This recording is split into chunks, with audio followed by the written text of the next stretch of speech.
UP में शांतिपूर्ण हुआ पहले दौरे का मतदान। 11 जिलों की 58 सीटों पर डाले 60% वोटिंग, लेकिन पिछली बार से कम हुआ मतदान। सीएम योगी आदित्यनाथ का ट्वीट लिखा, यूपी चुनाव का पहला चरण शांतिपूर्ण हुआ। लोकतंत्र के महोत्सव में अपने वोट का प्रयोग करने वाले सभी मतदाताओं का धन्यवाद। पहले चरण की वोटिंग पर समाजवादी पार्टी का ट्वीट, एसपी आरएलडी गठबंधन को ऐतिहासिक बढ़त। पहले चरण में बीजेपी का सुपड़ा साफ, सभी मतदाताओं का धन्यवाद। ये सब नाराजगी देखकर हम कह सकते हैं कि 420 सीटें गठबंधन जीत सकता है। यूपी में इस बार 7 चरणों में चुनाव हो रहे हैं। पहले चरण के बाद दूसरा दौर की वोटिंग 14 फरवरी को होगी।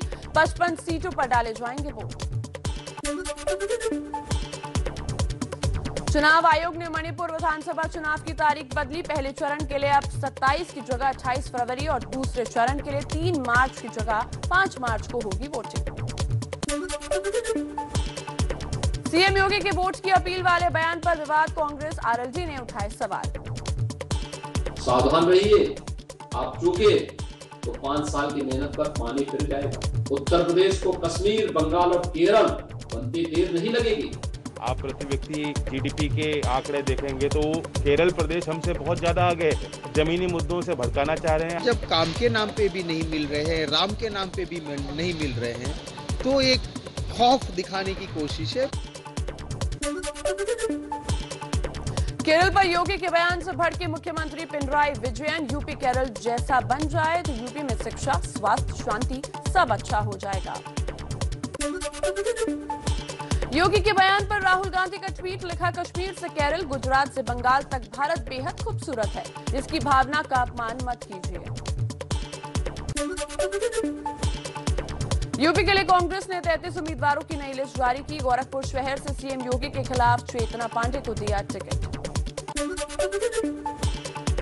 सहारनपुर की रैली में करीब 10 मिनट तक किसानों पर बोले पीएम मोदी, बोले किसानों के लिए सबसे ज्यादा काम योगी सरकार ने किया है। अब गन्ने से जब जरूरत पड़ेगी तब चीनी बनाएंगे, जब जरूरत पड़ेगी तब इथेनॉल बनाएंगे। गन्ने किसान को परेशानी नहीं आने देंगी और इसके लिए बहुत बड़ा अभियान चल रहा है। यूपी की रैली में पीएम मोदी ने दंगों की याद दिलाई। सहारनपुर में बोले, जो यूपी को दंगा मुक्त रखेगा, जनता का वोट उससे ही जाएगा। जो यूपी को दंगा मुक्त रखेगा उसे ही वोट देंगे। परिवारवाद के मोदी के निशाने पर बोले एसपी अध्यक्ष अखिलेश यादव, कहा हमें गर्व है कि हम परिवार वाले हैं, हम परिवार का दुख समझते हैं। जो परिवार वाले होते हैं वो परिवारों का दुख समझते हैं, परिवार वाले अपनी जिम्मेदारियां समझते हैं और जो दायित्व उन्हें निभाना चाहिए वो जानते हैं। दूसरे चरण के मतदान के लिए प्रियंका गांधी ने यूपी के रामपुर में रोड शो किया। एबीपी न्यूज से बोली, एक दिन तो मुझे चुनाव लड़ना ही है।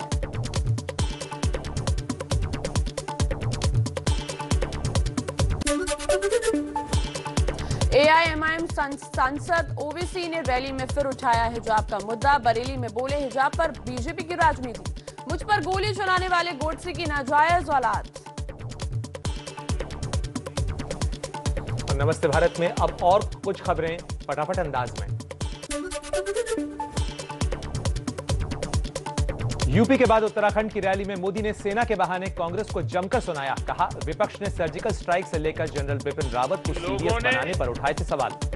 जनरल रावत को देश का पहला सीडीएस बनाए जाने पर भी खूब सियासत की थी। इसी कांग्रेस पार्टी के नेता ने बिपिन रावत जी को सड़क का गुंडा तक कह डाला था। हरिद्वार की रैली में बोले राहुल गांधी, कहा उत्तराखंड में बीजेपी ने 5 साल में 3 मुख्यमंत्री बदले, सब भ्रष्ट निकले, दिल्ली में पीएम नहीं राजा हैं। दिल्ली में प्रधानमंत्री नहीं है, दिल्ली में राजा बैठा हुआ है। हमें ऐसी सरकार नहीं चाहिए।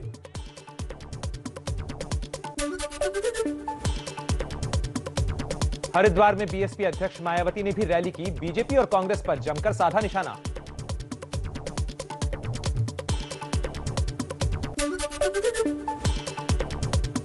गोवा में पीएम मोदी ने बोडेश्वर मंदिर में पूजा की। बोले, गोवा में सिर्फ विकास और बीजेपी की बात हो रही है। पहले की सरकारों ने सिर्फ भ्रष्टाचार का लूट तंत्र बना रखा था।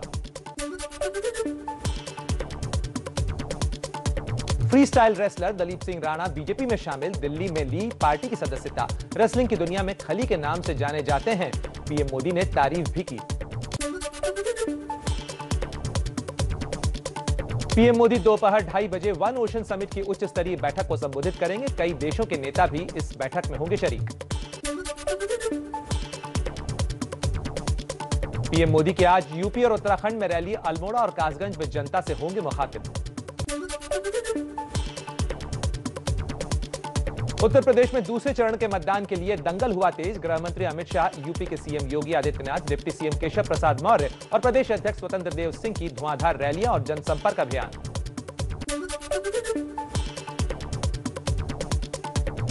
दूसरे चरण के प्रचार में टक्कर देने उतरेंगे अखिलेश यादव और जयंत चौधरी। अखिलेश की रामपुर के 5 विधानसभा क्षेत्रों में जनसभाएं तो जयंत चौधरी की सहारनपुर में 3 रैलियां होंगी हैं। सहारनपुर के वोटरों को साधने एआईएमआईएम प्रमुख असदुद्दीन ओवैसी 3 जनसभाओं को संबोधित करेंगे। समाजवादी पार्टी के चुनावी सहयोगी और एसबीएसपी के अध्यक्ष ओपी राजभर आज सुबह 11 बजे अपना नामांकन पत्र दाखिल करेंगे। गाजीपुर की जहूराबाद सीट से चुनाव लड़ रहे हैं राजभर। पंजाब के चुनाव प्रचार में उतरेगा दिल्ली के सीएम केजरीवाल का परिवार। धुरी में आज भगवंत मान के लिए रैली में शामिल होंगी केजरीवाल की पत्नी और बेटी। उत्तराखंड में मध्य प्रदेश और असम के सीएम लगाएंगे प्रचार में जोर। शिवराज सिंह चौहान नैनीताल और यमुनोत्री के चक्राता में मांगेंगे वोट। तो वहीं उत्तर भारत में पहली बार प्रचार के मैदान में उतरेंगे हेमंत बिस्व शर्मा। देहरादून और रुद्रपुर में घर घर जाकर करेंगे प्रचार।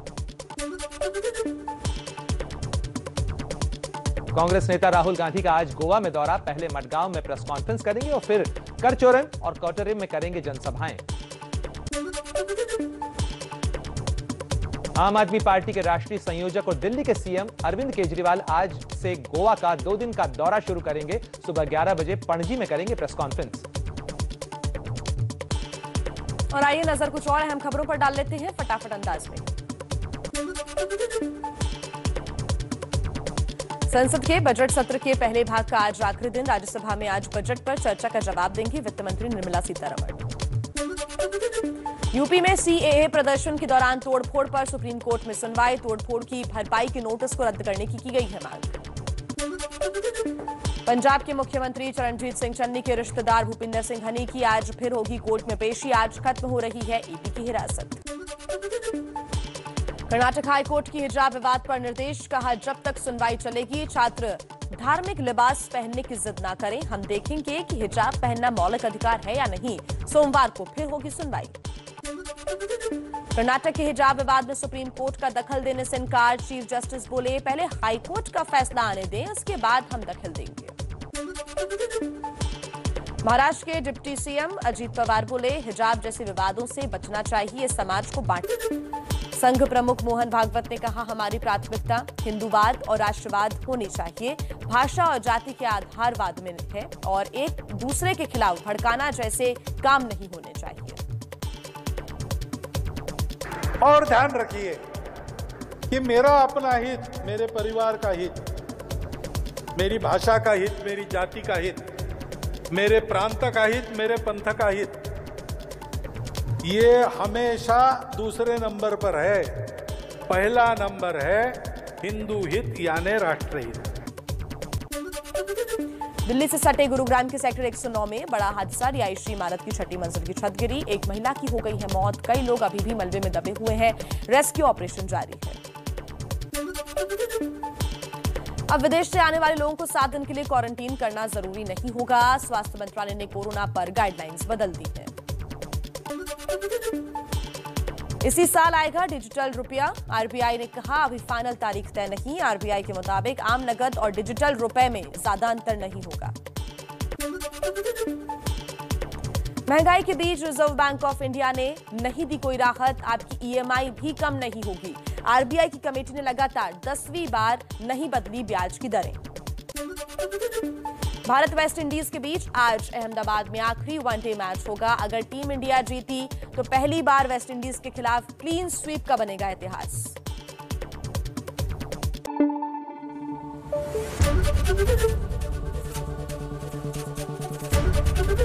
एबीपी न्यूज आपको रखे आगे।